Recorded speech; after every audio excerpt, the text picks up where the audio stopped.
জয়গুরু। প্রত্যেকবারের মতন আবার আপনাদের সৌমেন ঠাকুরের নতুন কথা নিয়ে হাজির হয়েছে আপনাদের কাছে। জীবনে ভালো থাকার জন্য পরম পিতাকে দিতে হবে, যখন যেভাবে তার স্বার্থ প্রতিষ্ঠা এবং স্বার্থ রক্ষার জন্য আমার শারীরিক মানসিক যোগদান এবং আর্থিকভাবে যোগদানের প্রয়োজন হবে, যখন যেখানে যতটুকু সুযোগ থাকবে আমাকে নিজেকে উজাড় করে দিতে হবে। কেন এই উজাড় করে দেবার প্রশ্ন বা কথা কেন ঠাকুর বলেছেন তা জানতে হলে আমার সঙ্গে পুরো যাজন পর্বে থাকতে হবে, শেষ পর্যন্ত শুনতে হবে। তাহলে বুঝতে পারবেন পরম পিতার স্বার্থ প্রতিষ্ঠা এবং স্বার্থ রক্ষার সঙ্গে বা সেই ক্ষেত্রে নিজেকে, নিজের পরিবারের সদস্যকে এবং পরিচিতদের জড়িয়ে দিতে পারলে সকলে মিলে কিভাবে ভালো থাকা সম্ভব। বিজ্ঞানভিত্তিক ব্যাখ্যা আজ এই যাজনের মাধ্যম দিয়ে আমরা জানব, বোঝার চেষ্টা করব এবং ভবিষ্যতে পালন করার মধ্য দিয়ে সেই সুফলকে উপভোগ করব। ঠাকুর দুঃখ করে বিভিন্ন সময় বিভিন্ন গুরু ভাইদের বলেছেন যে মনু, তোমরা নিজেদের বউ ছেলের জন্য, পরিবারের বাকি সদস্যদের জন্য, এদের প্রত্যেকের প্রয়োজন মেটাবার জন্য কত কষ্ট করো, দিনরাত কত পরিশ্রম করো। অনেক সময় অন্যায় না করো, অনেকের অনেক অপমান লাঞ্ছনা গঞ্জনা মুখ বুজে সহ্য করো, কারণ সহ্য না করলে যে উপার্জনের জায়গাটা টলমল হবে, নড়ে যাবে। তাই সেক্ষেত্রে কত আপোষ করো। আমি বলছি না তা ভুল বা তা ক্ষতিকর, কখনোই নয়। অবশ্যই তোমাকে তোমার পরিবারের সদস্যদের বউ ছেলে মেয়ের খেয়াল রাখতে হবে, তাদের খাওয়া পড়ার, তাদের ভালো থাকার দায়িত্ব যে তোমার ওপর, নিশ্চিতভাবে তা করতে হবে।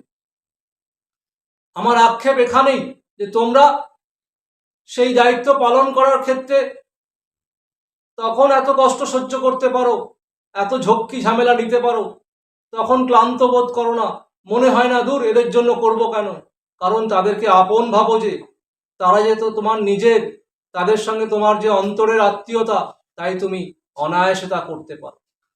আর যখন পরম পিতার কোনো প্রয়োজনে অর্থের যোগান দেওয়ার প্রয়োজন হয়, আমি সব বুঝতে পারি মনু, তখন তোমাদের মন টলমল হয়ে ওঠে, হাত কেঁপে ওঠে, বুক কেঁপে ওঠে। মনে মনে ভাবো, রোজ তো ইষ্টবৃত্তি করি, 30 দিনের দিন ঠাকুরের বলা মতো ইষ্টবৃত্তির অর্ঘ্য নিবেদন করে পাঠিয়ে দিই ঠাকুরের কাছে, তারপরে আবারও ঠাকুরকে আলাদা করে টাকা দিতে হবে। এই প্রশ্ন মনে আসে। এটাই আমার কষ্ট, যে তোমাদেরই ভালো থাকার জন্য, তোমাদেরকেই ভালো রাখার জন্য, আমি তোমাদেরই মঙ্গলের জন্য কখনো কখনো তোমাদের কাছ থেকে বাড়তি কিছু চেয়ে নিই। তোমরা সেটা বুঝলে না গো, আমার বুকের কষ্টটা তোমরা বুঝতে পারলে না। ঠাকুর বলছেন আমাদেরই ভালো থাকার জন্য, আমাদেরই মঙ্গলের জন্য তিনি কখনো সখনো বাড়তি কিছু অর্ঘ্য চেয়ে নেন, আমাদের যোগদান আশা করেন আমাদের কাছ থেকে। কিন্তু এই যে ঠাকুর বললেন বাড়তি চাওয়াতে আমাদের মনে, সকলের আশা আমি বলছি না, বা অনেকে শুরুর দিকে এসেছে ঠাকুরের সঙ্গে থাকতে থাকতে তাকে ভালোবাসতে বাসতে মানসিকতায় পরিবর্তন এসছে, তারা এক কথায় এক পায়ে রাজি। যখনই ঠাকুরের যা প্রয়োজন হয় তাদের কানে খালি কথাটা পৌঁছানোর অপেক্ষা, তারা দুহাত ভরে উজাড় করে তাদের সামর্থ্য অনুযায়ী, বর্তমান পরিস্থিতি অনুযায়ী তারা ঠাকুরের কাজে তাদের যোগদান দেন, বাড়তি অর্থই হোক, মানসিক যোগদানই হোক বা শারীরিক যোগদানই হোক। কিন্তু যারা এখনো ওই প্রশ্নগুলোর উত্তর সঠিকভাবে খুঁজে পাননি অথবা মানসিকতায় পরিবর্তন আনতে পারেননি, ঠাকুরকে দেবার ক্ষেত্রে বারবার দর কষাকষি করেন নিজের মানসিকতার সঙ্গে, নিজের মনের সঙ্গে, দিতে পারেন না, কোথাও দ্বিধা বা কিন্তু বোধ কাজ করে যে কি হবে ঠাকুরকে, ইষ্টবৃত্তি তো দিচ্ছি, এর বেশি আর আমার পক্ষে দেওয়া সম্ভব না। ঠিক এখানেই বিজ্ঞান লুকিয়ে রয়েছে। আমরা তো সবসময় বিজ্ঞান বিজ্ঞান করি, বিজ্ঞান মনস্ক মানসিকতা, উচ্চ শিক্ষা, তাই সহজে সাধারণ মানুষের মতন দেখতে, গায়ে পইতে পড়া, খালি গায়ে ধুতি পরে কাটিয়ে যাওয়া সারা জীবন, ওই মানুষটির চাওয়াটাকে বিজ্ঞান দিয়ে মাপতে চাই। যে ওইটা করাতে আমার লাভ কোথায়, আমার পরিবারের লাভ কোথায়। আসছি সেই কথাতে। সেটা জানতে হলে শেষ পর্যন্ত থাকতে হবে, শুনতে হবে ঠাকুরের কথা বিজ্ঞান ভিত্তিকভাবে। দেখুন, আমি বিজ্ঞানের ছাত্র নই। আমি যতটুকু বিভিন্ন বই পুস্তক বা টেলিভিশন অথবা অন্য ডিজিটাল মিডিয়ার মাধ্যমে বিজ্ঞানের ছাত্র ডাক্তারবাবুদের কাছ থেকে জানতে পেরেছি, যখন আমি বা আমরা, প্রত্যেকের ক্ষেত্রে এটা প্রযোজ্য, আমরা কোনো মানুষকে নিঃস্বার্থ ও আন্তরিকভাবে কোনো রকম সহযোগিতা করে থাকি, তা অর্থ দিয়ে হোক অন্য কোনোভাবে হোক, আমার এই করা আমার মধ্যে এক আলাদা আনন্দের সৃষ্টি করে। খুব মনোযোগ সহকারে শুনবেন, আমি কিন্তু বলেছি কোনো পাওয়ার আশা না রেখে, মানে নিঃস্বার্থভাবে আন্তরিকভাবে। আমায় কেউ জোর করেনি, বা আমি দেওয়ার সময় বা করার সময় এটা মনের মধ্যে রাখিনি আমি কিছু পাবো ভবিষ্যতে এই করার মাধ্যমে। এই নিঃস্বার্থ আন্তরিক করাটা কিন্তু বিজ্ঞান ব্যাখ্যা দিচ্ছে আমার মধ্যে এক আলাদা আনন্দ, উৎসাহ ও উদ্দীপনা সার্বিকভাবে আমাকে আপ্লুত করে তোলে। এই আনন্দটা পাওয়া যায় উল্টো দিকে থাকা মানুষগুলোর জন্য যখন নিঃস্বার্থভাবে করা যায়। কেন এই আনন্দ, উৎসাহ, উদ্দীপনা বহুগুণ বেড়ে যায় অন্যের জন্য করার মাধ্যম দিয়ে? বিজ্ঞান বলছে ডোপামিন এবং আরো কিছু হরমোনাল ফাংশনের পরিবর্তন ঘটে। আমি আগেই বলেছি আমি বিজ্ঞানের ছাত্র নই, তাই সঠিক টার্মস বা সেই হরমোনের নামগুলো, আমি ডোপামিন ছাড়া বাকি হরমোনের নামগুলো এই মুহূর্তে বলতে পারছি না। আপনারা বিভিন্ন গবেষণামূলক বই, স্বাস্থ্যকেন্দ্রিক বই পড়লেই জানতে পারবেন বাকি হরমোনগুলোর নাম।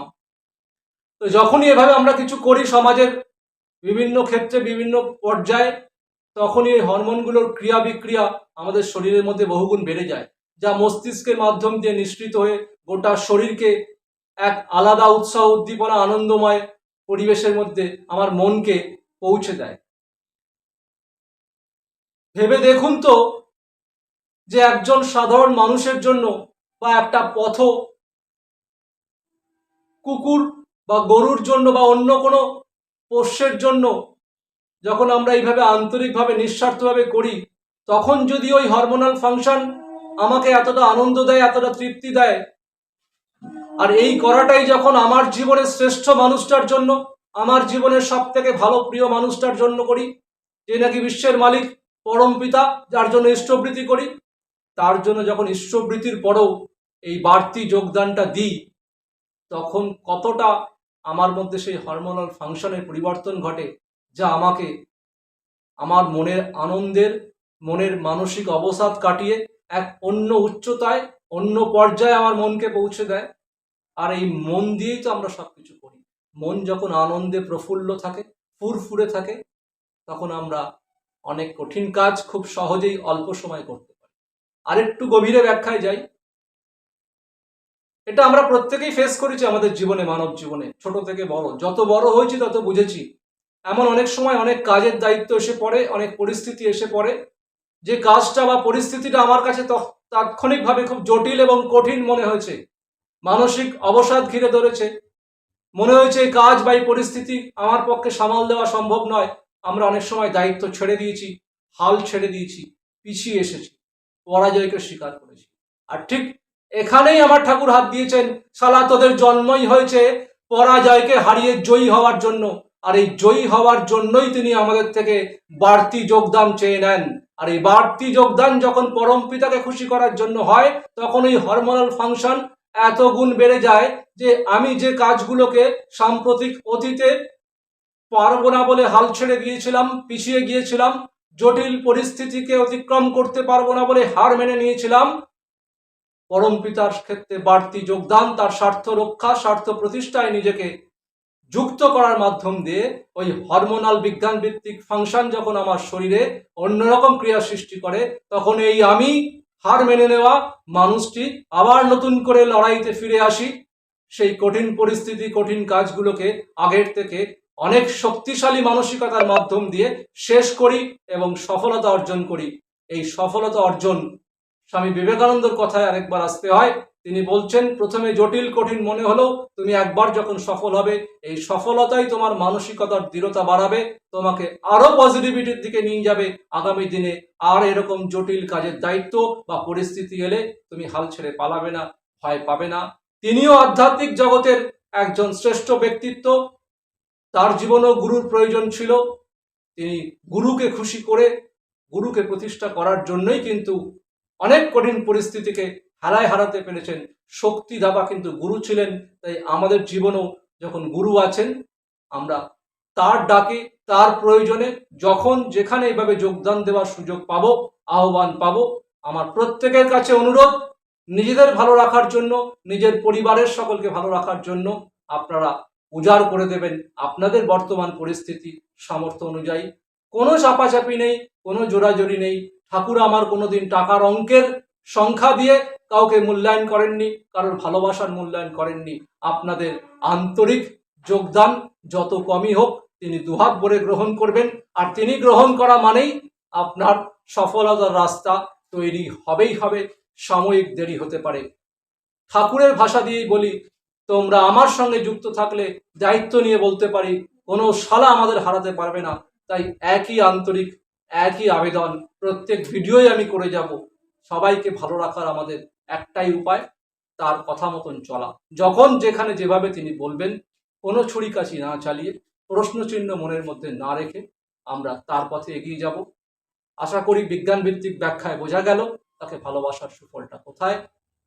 কমেন্টের মাধ্যমে জানাবেন আপনাদের কেমন লাগলো, কারণ প্রত্যেকটি কমেন্ট আমাকে নতুন করে উৎসাহিত করে। একটি ভিডিও বানাতে অনেক কষ্ট করতে হয়, ঠাকুরকে নিয়ে অনেক চর্চা করতে হয়। আপনাদের কমেন্ট আমাকে আরো বেশি ঠাকুরকে নিয়ে চর্চা করতে উৎসাহিত করবে। ঠাকুরকে নিয়ে বলার মাধ্যম দিয়ে যেমন আমি, আমার পরিবার আমরা ভালো থাকবো, প্রত্যেকের সঙ্গে যখন আমি ঠাকুরের কথা ভাগ করে নেব, আপনারাও একই আনন্দ পাবেন। জয় গুরু। আগামী দিনে আবারও দেখা হবে ঠাকুরের নতুন ভিডিও নিয়ে। ভালো থাকবেন।